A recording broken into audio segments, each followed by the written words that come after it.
So yan guys, good evening, magandang gabi, welcome for my vlog. Ito nga pala yung bahay namin at ito yung kwarto ko. So yan ay bintana, yan. And pangsamantala, ito pa yung nasa higan. Ito madilim lang tayo kasi nga gabi mahina din yung ilaw ko. And itong tinatayuan ko. So yan yung yan yung bintana doon sa likod. So ito yung kwarto namin.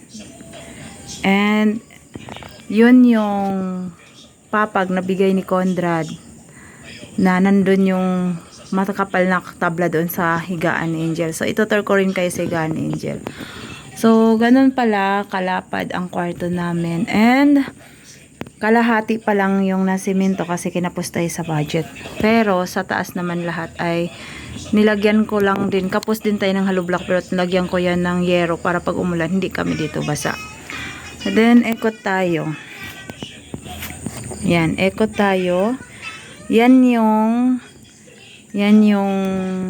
mga gamit ko na nakalapag dyan. And ayan, tabing-tabing lang tayo muna.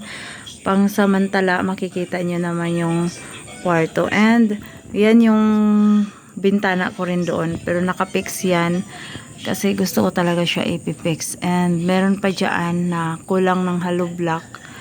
Kahit isang hollow block. Pero ang gagawin ko siguro dyan, steel matting na lang ilalagay ko dyan. Bahala na kung paano. Yan, ito yung kwarto. And ngayon, nagtiklop ako. So marami tayong hanger dyan, dito sa kinatatayuan ko. And ito, kulang pa to sa sahig talaga. Under construction pa yung bahay ko, mga idol ko. Sa mga nangihingi ng update dyan.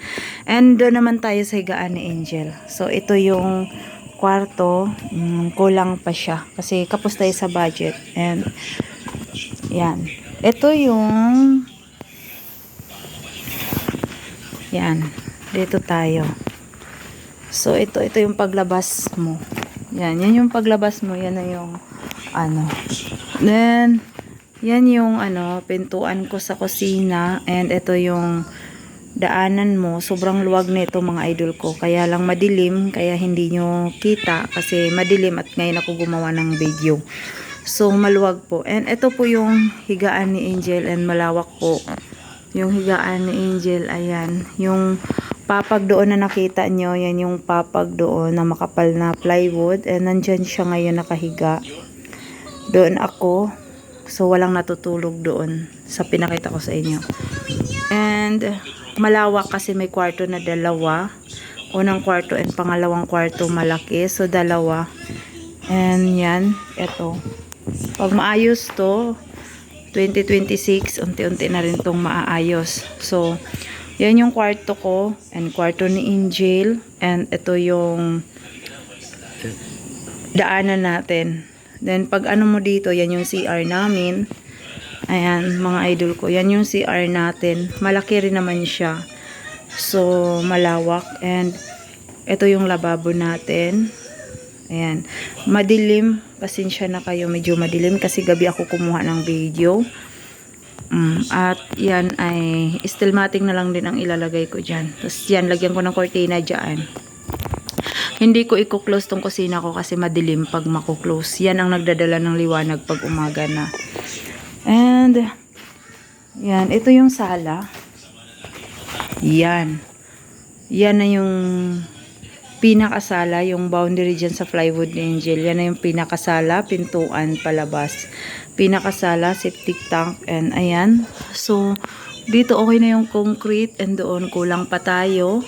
Ayan, kulang pa tayo. So, pag umulan, may posibilidad na pumasok yung tubig. Tapos yung kuryente natin, ganyan muna, temporary. Basta may kuryente tayo. And nag-uuling ako sa ngayon kasi ubos na yung gas ko. And pasensya na kayo mga idol ko. Ngayon lang ako nakagawa ng video for update. 7 months anniversary namin ni Angel ngayon dito sa bahay. And 2025, ayan. So, mga 2026, madahan-dahan ko na rin to.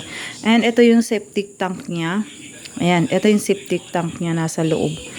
So, napakalawak. Yan yung sala. And kwarto ni Angel. And kwarto ko.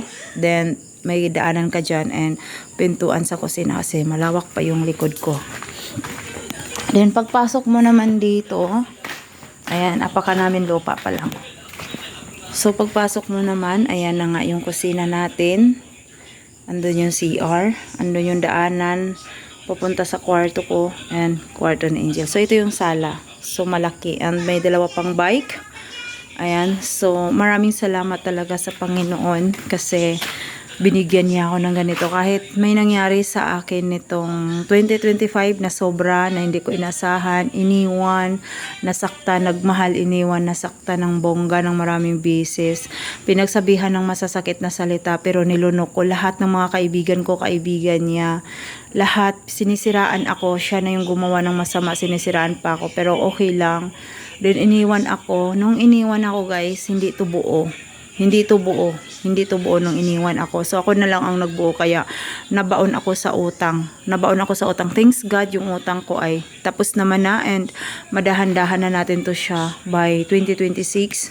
So salamat sa Panginoon kasi nagpasalamat ako ng sobra sa Panginoon kasi kahit naman mag-isa lang ako sa buhay ko simula nung bata pa ako, talagang pinakita ko sa mga magulang ko na kaya ko. And pinakita ko sa kanila na kaya kong tumayo na nanay at tatay sa anak ko. Pero wala nga daw akong kwentang nanay, sabi ng magulang at mga kapatid ko. So kung sino pa yung mga kamag-anak, magulang at kapatid, sila pa yung hahatak sa'yo pababa, sila pa yung maninira, sila pa yung magsalita ng masama at pangit sa'yo, imbis na kakampihan ka, lahat ng pabor. Pero wala, sila pa yung sila pa yung sobra makapagsalita ng di maganda laban sa akin. So lahat ng yon ay talagang china-challenge ko and pinakita ko sa kanila na kaya ko kahit wala sila. Dumaan ako sa matinding pagsubok. How many times na rin ako muntik-muntik mamatay pero lumaban and patuloy na tumayo, patuloy na lumaban sa lahat ng hamon ng buhay. At ito kasama ang anak ko, dalawa lang kami. Yan, nakita nyo naman yung video. Dalawa lang kami. Ang asawa ko nasa Cebu. Nasa Cebu na assign. So yun, maraming salamat sa lahat ng sumuporta sa akin at nagbigay sa akin, lalo na sa aking YouTube channel, sa mga naghagis. Ayan, maraming salamat dahil sa inyo. Nababayaran ko rin yung mga utang ko. And ayan, ito yung bahay ko. Salamat ng marami po sa inyong lahat.